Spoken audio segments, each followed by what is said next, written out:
So, Liam, I want to talk to you about call centers and outbound AI calling. It's taking the world by storm. What's your take? Well, I think my take and the world's take has been so far that it's been an incredible success. When we initially started Ask AI about 3 years ago, we always knew that it would evolve into something call center related.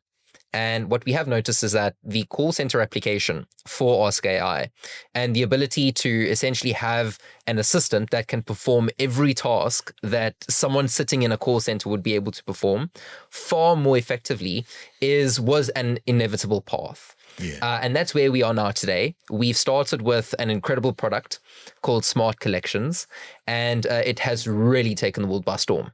Okay, so the people we're talking to are essentially speechless because of the ability of this particular outbound calling system. Yeah. How does it bring that human element and in such a natural flow to the table? I think the most interesting part to Smart Collections is the fact that, firstly, it amazes people by the fact that it can have an incredibly fluent as well as impactful conversation without needing to take time to look something up. Right. It can read out an invoice. It can perform an action or perform a task, literally, essentially in real time. I mean, I was blown away by the detail of interactive ability. Yeah, the most and a lot of our clients say this to us, and the first reaction that people give when they listen to this is, well, like it's almost out of the ordinary, and it's something that everyone's mind immediately just starts like bursting because they look at all of the use cases for this, where it can work and where it would really work very well. And when everyone's natural reaction is, well, let me put it into every part of my business. Are call centers with this type of technology becoming redundant? Are they utilizing this technology to reinvent themselves? Because I know how cost effective this is. I think there's going to be a timeline to call centers eventually being redundant. What is going to happen though initially is that the call center agent's job, I don't think is ever going to it's not going to dissipate. It's not going to dissipate. You actually took the exact words out of my mouth. It's not going to dissipate. But what we are going to find is, even with adding AI to any call center application, you still need, at the moment, the ability to transfer the call to a human. Right. And the reason why is we obviously have policies, we have regulations. Yeah. The world is becoming more and more regulated. I think specifically with AI, people are looking at the call center application and they're saying, well, we do need that fallback, which is going to be a human. Right. So I think call centers are still going to remain, human call centers are still going to remain, but the size of the call center is definitely going to decrease. It's going to diminish. Yes, but the very interesting part is I think that a call center agent's job is not going to be human facing. It's going to be more a back-end systems facing. So if I'm a call center if I'm a call center agent at a call center today, and I'm making a phone call to a human, I think that job is eventually going to become less important. But the human that sits in the call center and that monitors a phone call, or that makes sure that this phone call by AI is a really good and high quality phone call, and in performing other functions within the call center, is going to still stay.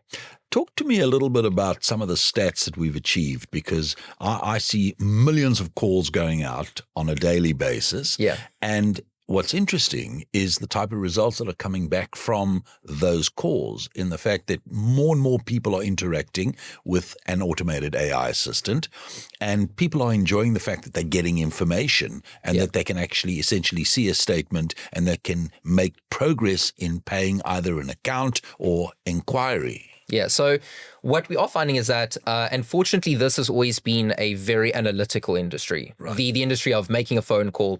What we have found is that, and this is across the globe, the success rate of a phone call that is now, and specifically has our assistant handling that phone call, is about 84% more effective.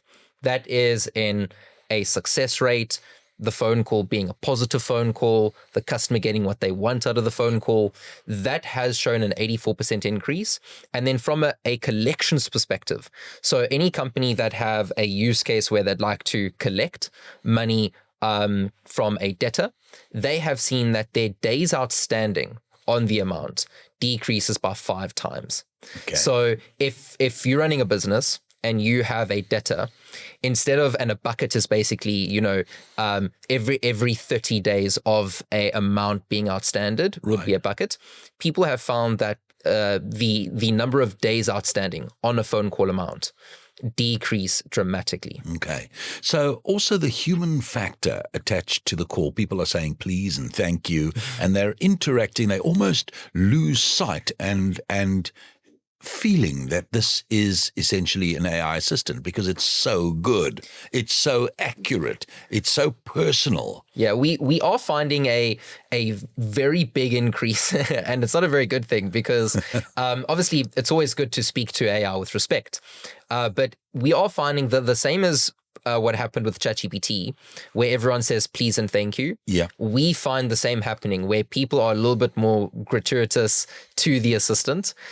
So it's a little bit of and obviously if you have a longer conversation with the assistant, it obviously costs more on the company's behalf. Yeah. But people are becoming very friendly with this assistant. As soon as the assistant, says, "Hi, Craig, do you have 2 minutes for me to have a brief conversation with you?" You go, "Oh my goodness, let me actually talk." Yeah, because there's a respect. There's a modicum of respect, and there's sincerity attached to this. Correct. And then on the path of respect, I get a question all the time where people say, well, and I specifically get this from business owners and specifically, a compliance department saying, well, what if the AI is rude? And my answer to that always is the AI is never rude. Right. It is always respectful. It's always answers in the correct tone, in the correct manner. It doesn't matter how rude the human is. The AI will always be polite and friendly back. And that for a business owner gives a business owner a great peace of mind, knowing that the phone calls are handled with respect and quality. What I also like about the engagement is the fact that, and we talk about detail, that if you are paying an account off, it can reference the invoice. It can submit a statement. Yeah. It can bring you into a component that would be, other than that, difficult to achieve as far as information. Correct. So the assistant is deployed with all this information that it can dispense on request instantly. Yeah. There is essentially no reason for someone not to engage or to make a part payment through the process. Correct. We have a client that said to us, and he literally called us and said, well, the assistant, even on a bad day, even if the assistant were to give a bad answer, is still more efficient than the humans in his business for a few reasons. If you call a human, unless the human is literally on their phone 24/7, they're not going to pick up in under 5 seconds. If you call a human and you ask for, let's say, an invoice amount, right? That invoice amount, the human doesn't have on the top of his head. It's not possible for a human to know every invoice amount on the top of his head. I've also noticed that even if you talk to a human, which again, we're not advocating to replace in any shape or form, but the delivery of that information is not as articulate as the assistant. Yeah. Not just about the information, but in the way that information is conveyed. Yeah. And that, I think, creates the platform for continuous engagement. And now it has the ability to develop a rapport. Yeah. I mean, if I look back on a lot of the phone calls I've had with a human call center agent, sometimes I get the feeling that they're a little bit hesitant to ask me to re-explain what I said. Right. Where the AI doesn't. The AI will say, Craig, just for a little bit of clarity, could you mention, do you want an open invoice or do you want, a payment on an invoice? And then you'd say, yeah, I actually want to know what the open invoice is. Right. And then the assistant would literally in a few split seconds say, well, your open invoice amount is X, Y, Z, rather than reading you something that is irrelevant to you. So what I love about this is that whilst it requests information, it has a conversation with you. Yeah. And that, I think, is kind of a soft landing in being able to require an action from the debtor as such, Yeah. to have a soft landing so that there's no emotion attached to this. It's just, we really want to help you settle this account. Yeah. These are the options. Yeah, I love that. And I mean, you always say it to me, you say, it's not what you say, it's how you say it. Yeah. And what the assistant does very well, and we have a lot of people that ask us this question, people say, well, when I get a bot phone call, I just hang up immediately. And what we've done to overcome that is, firstly, this is not a bot phone call. Yeah. This is a phone call from an assistant that has your name, your company information, and details about you. It's very personal. It's essentially, there's a bot, and then there's a human, and then there's... And it's not a message service. Correct. And then there's an AI assistant. Now, the thing with obviously how you set up the phone call, and we know that, and it's like that, and it's been like that for forever. The setup of the phone call determines what the outcome of the phone call is going to be. Yeah. The first letter it's the gravitas of the engagement. Correct. And that's where humans do also have and I'd say in a call center, this is where humans do falter quite a lot.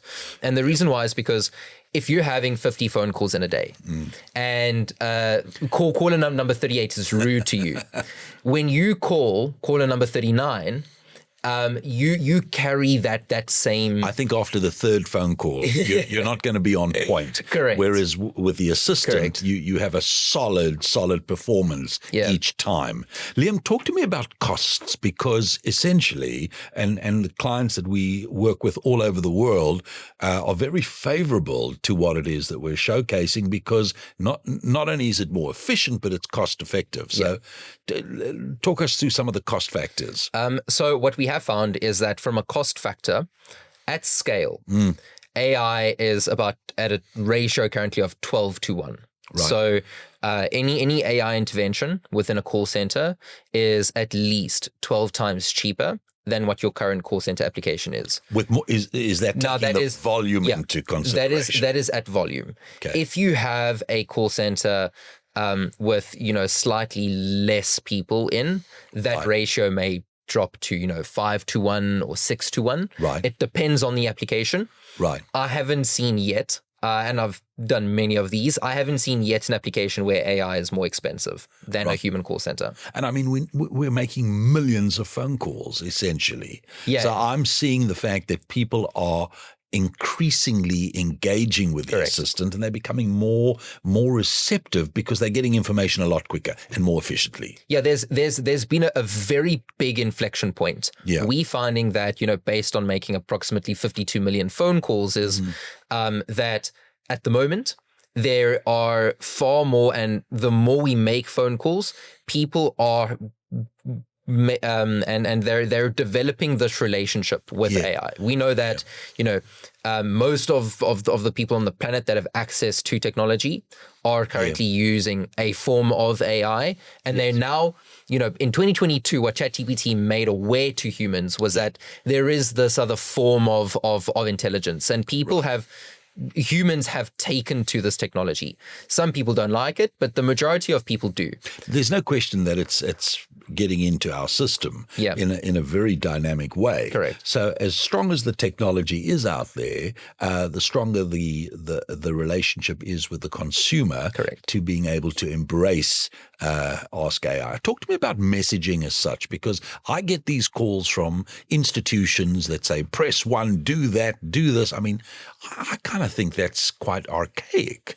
Yeah, it's not AI, right? No, it's essentially a bot.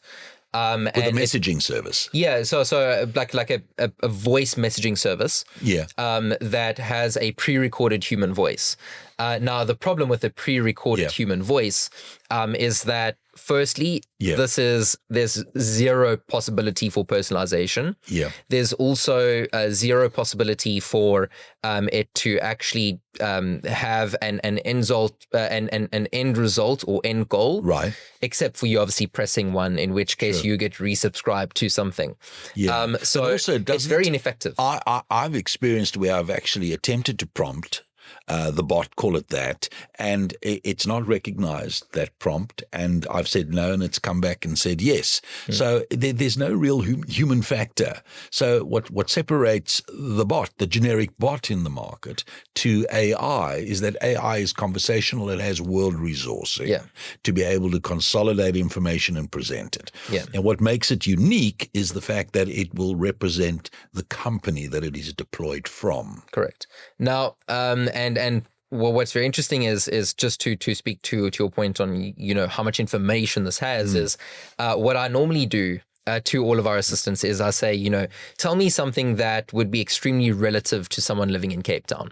Right. Or tell me something extremely relative to someone joining from Atlanta, Georgia in the States. Yeah. And the assistant every single time, for some reason, can read our minds in giving us something that's so personal and so specific to the person joining is scary. The amount of times we've been in a meeting every day, and I just go cold. You talking about it because it goes as far as the detail in an elevator. Or literally, it happened last week. Yeah, well, I mean that's actually something very interesting. I think we should mention is we had a very interesting meeting at a well-known building here in Cape Town. Now, everyone knows the thing with this building is that the elevators take forever when you're at the top. How would anybody know that? I don't know. I've no idea. Literally have no idea. You'd have to work there, right? Exactly, right? Okay. And I said in this boardroom of many people, and they were all very straight-faced until I said it. I said, can you tell me something specific to us working here in this building? And the assistant said, by the way, on your way out, I hope that you don't experience any troubles with the elevator. And everyone just burst out because that was such a resonating thing that the assistant said that blew everyone's mind, including mine. It was the same thing as I had a meeting with a gentleman that joined from and he'd just gone on holiday. Right. And he'd just gone to, I think it was Portugal. Yes. And I said to the assistant, tell me something extremely specific to someone that's just gone to holiday in Portugal. Yes. And the assistant said something in regard to a specific restaurant. I remember that. And this restaurant was one that he had gone to. And it resonated with him. It was. And he said, how did it know that? I mean, they thought we set it up. Yeah. And I had no idea. So Liam, look, I love where this is going, and I'm seeing this explode in the market. Yeah.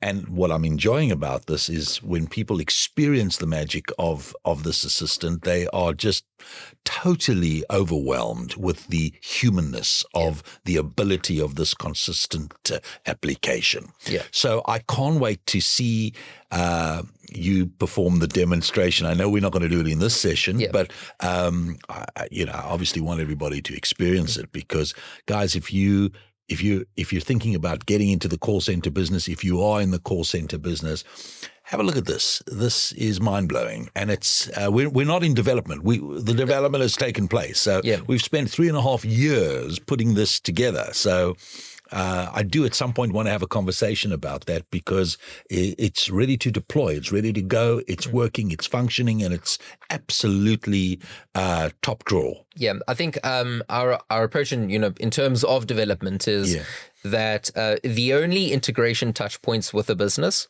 is that we need to integrate with their system. Yeah. Now, we are obviously working on building connectors, etc. Yeah. What is very interesting, though, from a responsible, technology perspective is that what we do is we initially deploy the system as a separate sort of module. Yes. So it can start working from day one outside of your company systems. Right. And then obviously over time integrate with the company system. So if a company in a large call center are looking at this technology saying, well, what about security? Right. Our security is brilliant. Yeah. We have SOC 2 compliance. We can host the assistant in a company's region or domain. We have the ability to, from an integration perspective, integrate with most CRMs. most companies' APIs. We also have an extremely incredible, and I don't have the words to describe them, but a brilliant development team that can look at any use case and say, well, you have a company system, let's see how we can make it work. And that is what is so unique about it. So there's a personal touch in the manufacturing of the application to adapt into its specific environment. Yeah. And I think you need that personal touch to actually bring essentially the ethos of that company into play so that when it communicates, it has a very specific touch point. Correct. And that's why, from security, integration, capability, customizability, integrating with the company quickly, getting it up and running, testing it, making sure that we provide a company with the data they want. Right. That is for those 8 reasons. That is why people approach us and people say, we have a call center. We're doing, 52 million minutes of minutes per month or per year. That's why people are approaching us is because of those 8 reasons. And of course, all over the world. Yeah. So Smart Collections, Liam, thank you. It has been a pleasure. It's always awesome. It's great. It's a lot of fun. And I don't think there's a better moment than this moment right now to share this product to the world. Awesome. And we'll do a recap in 1 or 2 months. I mean, things move so quickly. We might have to do a recap in a week from now. Okay. Well, there's a lot going on. Thank you, Liam. Thank you, Craig.